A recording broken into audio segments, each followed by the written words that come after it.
as you said early on in this conversation, you said we're learning and we're evolving, and I think that's what it comes down to. And some people are evolving at a different rate than other people, and sadly, other people are caught up in that.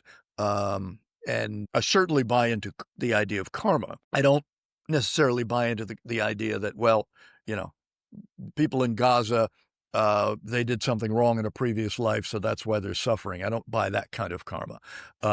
But I think it gets back to us learning and evolving as people. And some people end up at the receiving end of the bombs. Yeah. Yeah, I think that it's too bad that learning has to involve so much suffering, but the fact of the matter is it does. And it's natural, it's human and natural to want to make sense of it and to try to fit it in the context of a meaningful worldview, in light of there being God and there being, a evolutionary purpose to everything that happens and so on. And you kind of have to continually ponder it because there's so many challenging events that take place that make you rethink your assumptions.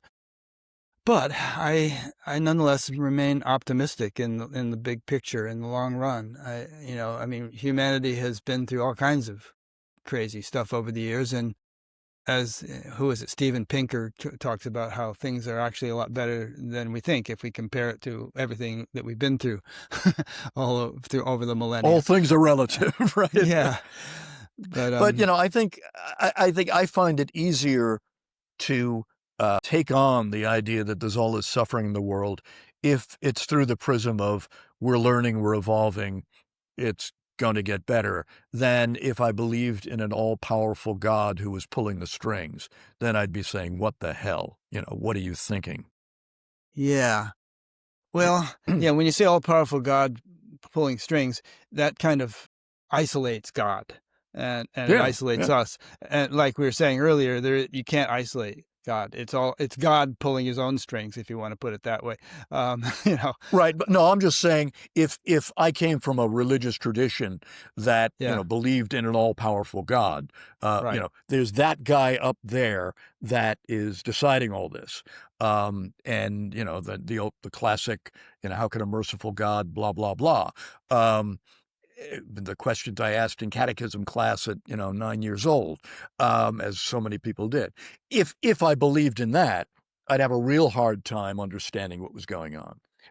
If I believe, and I'm not saying I'm right, but if I believe that we are all part of a single consciousness, it is an evolutionary process, that makes all of the rest of it a little easier to take on, not justify, but take on.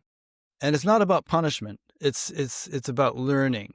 And if you buy into the law of karma, then things don't happen arbitrarily or accidentally or capriciously, but they don't happen cruelly either. They're not happening to punish people for their previous behaviors.